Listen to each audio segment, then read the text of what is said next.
नमस्कार। अंतःपुर के कानाफूसी में आप सबों का स्वागत है।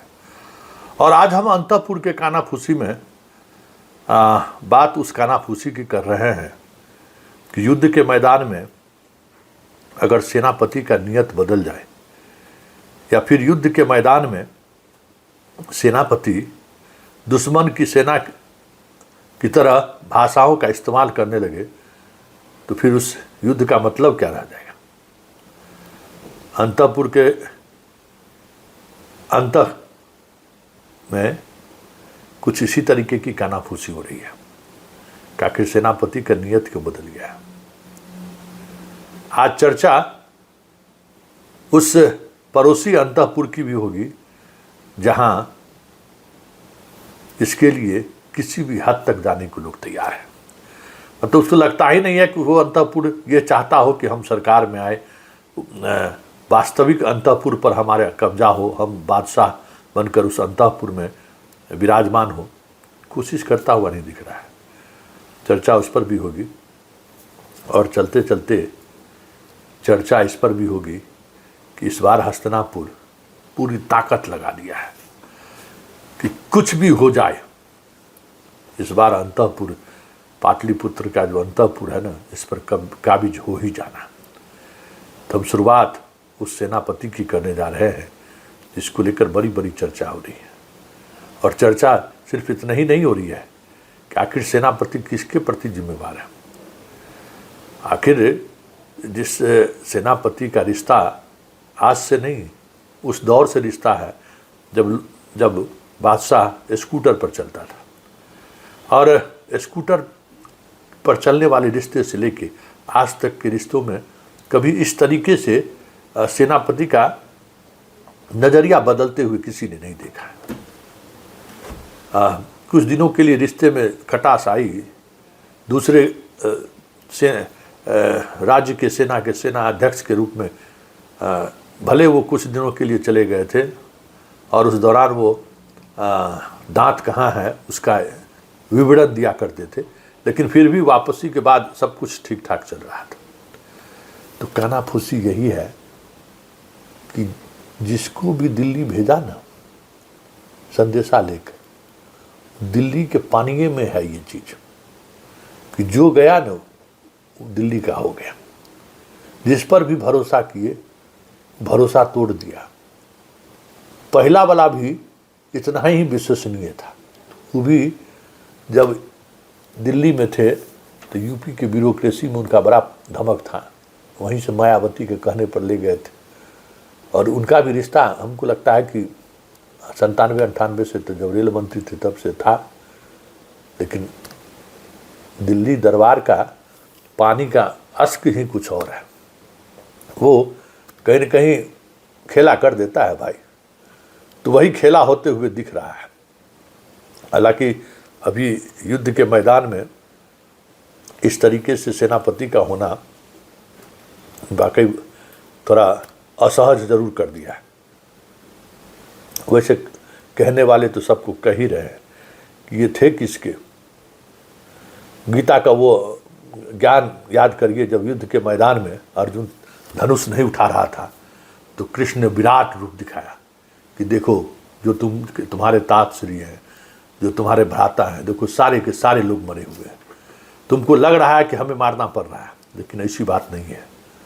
तो इसलिए कृष्ण का वो जो महाभारत के युद्ध के दौरान जो कहा गया है, आज अंतःपुर में कमोबेश उसी गीता के श्लोक के सहारे बादशाह को ये समझाने की कोशिश हो रही थी कि यहाँ है अपना कौन, जो आप निराश हो रहे हैं।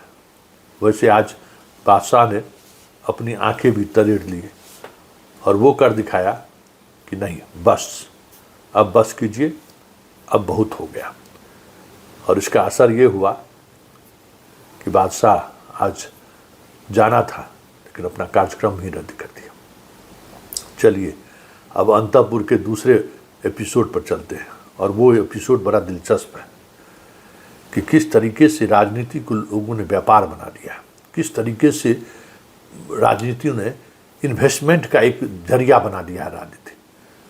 मुंबई, दिल्ली, महाराष्ट्र, कहीं भी कमाओ, पैसे कमाओ, पैसे लेकर बिहार में आओ, चुनाव लड़ने के लिए निवेश करो, अपने जाति का सम्मेलन बुलाओ और फिर जो पॉलिटिकल पार्टी है उनसे सौदाबाजी करो। तो इसी तरीके का एक सौदागर जो है सो चुनाव से पहले ही एक्सपोज हो गया। और ऐसा एक्सपोज हुआ है कि उस एक्सपोज होने के बाद ये चर्चा होनी शुरू हो गई अंतःपुर के उस कोने में कि भाई लोकसभा चुनाव से पहले 2020 में जो आदमी इस तरीके से धोखा दिया, अंतिम समय में भोज के वक्त में जो है सो निमंत्रण फाड़ कर चल गया, वो उस आदमी पर फिर किस बात को लेकर भरोसा।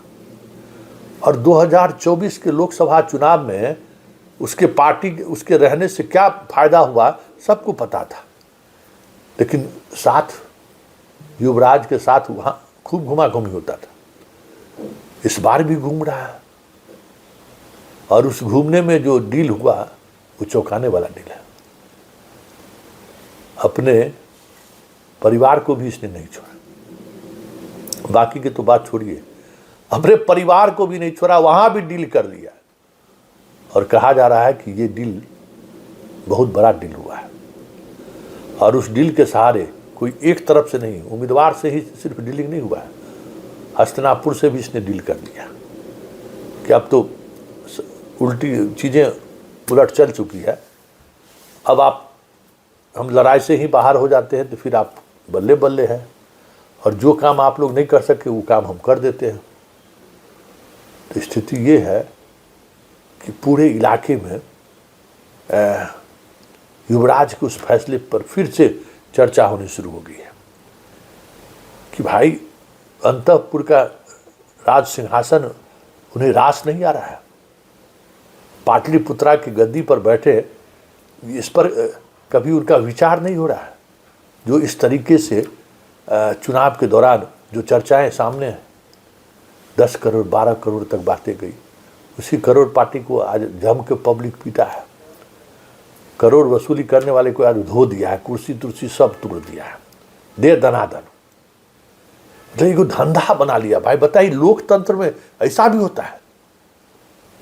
कोई पार्टी का कोई कार्यकर्ता नहीं है, कुछ नहीं है, कोई लेना देना नहीं, आओ पैसा लेके आओ, टिकट देते हैं, जाओ चुनाव लड़ो।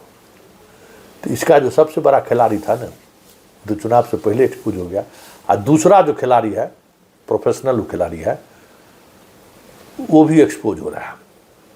और इस बार देखना दिलचस्प होगा, बात बात में जो स्ट्राइक रेट की जो बात होती है ना, स्ट्राइक रेट समझ में आ जाएगा कि इस बार स्ट्राइक रेट क्या होता है, क्योंकि सब दिन एक समान नहीं होता है। लोग पहचानते भी हैं, लोग इस चीज़ को समझने भी लगे हैं कि आखिर हो क्या रहा है। तो ये जो खेल हो रहा है ना बिहार में, सत्ता बदले, नए लोग सत्ता में आए, कोई गंभीर नहीं है, सबकी स्थिति यही है।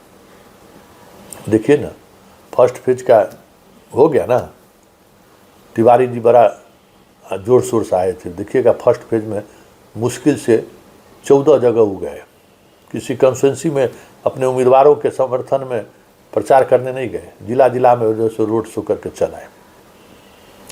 कहीं उपस्थिति नहीं दिख रही है कि भाई हमारा उम्मीदवार है तो उसको मजबूती से खड़े किए हैं तो उसके साथ खड़े रहे। वो भी डील हो गया। मतलब डील जो है ना, इस बार एक चीज़ है कि खिलाड़ी जितना बड़ा रहा हो, खरीदार सबका मूल्य तय किया और अपने अनुसार उसकी खरीदारी कर ली। तो ये जो अभी महाभारत का बिसात बिछा हुआ है ना, उस बिसात में सिर्फ इतना ही समझिए कि हर कोई जो है युद्ध के मैदान से जीत की हुंकार भरे कोई नहीं चाह रहा है। बस अपने अपने डील के अनुसार जितना ज़्यादा से ज़्यादा हो सके सारे के सारे इसी लोग लगे हुए। चलिए, आज कानाफूसी में इतना ही। कल फिर हमारी आपकी मुलाकात होगी। फिलहाल इजाज़त दीजिए, नमस्कार।